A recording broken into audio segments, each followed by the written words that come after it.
Hello guitar lovers! Tutorial tayo na Tagalog muna tayo kasi medyo nahihirapan yata yung ating ibang mga viewers na Pilipino kasi hindi masyadong malinaw yung aking spoken language or foreign language. So, it's better to use a Filipino language. Ang tutorial ko ay kung paano gumawa ng sariling intro sa iyo na po yun kung gusto mong i-adapt yung ituturo ko. Kung hindi naman, okay lang din. Pero sa ngayon, bago tayo magsimula, hit nyo lang po yung ating notification bell dyan, yung subscribe button. Huwag nyo pong kalimutan. Tayo ay magsisimula na. Ang gamitin nating intro, syempre, apat na to pa bago tayo magsimula ng intro na may adlib na intro. So, gamitin natin ay D minor, G, tsaka A. Siguro naman alam nyo na po yung basic na yan. Dito lang siguro magkakaproblema siguro dahil bar chord.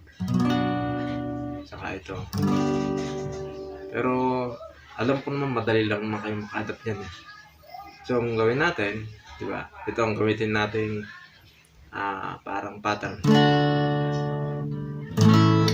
Okay.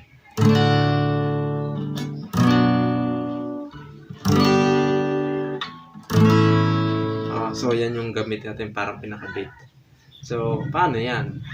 Paano natin ma-apply yun na may intro na may parang adlib?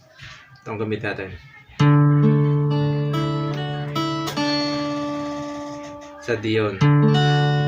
Tapos sa B minor, parang ulitin mo lang yung tunog na yun. So pag-aralan nyo yung nakatupa siya na iniaangat mo lang.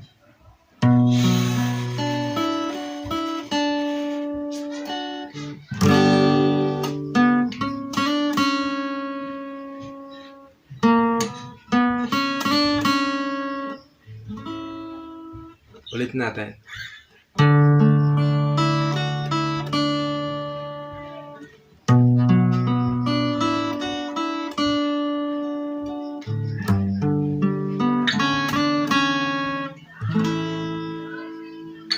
So, 'di ba basic na basic lang.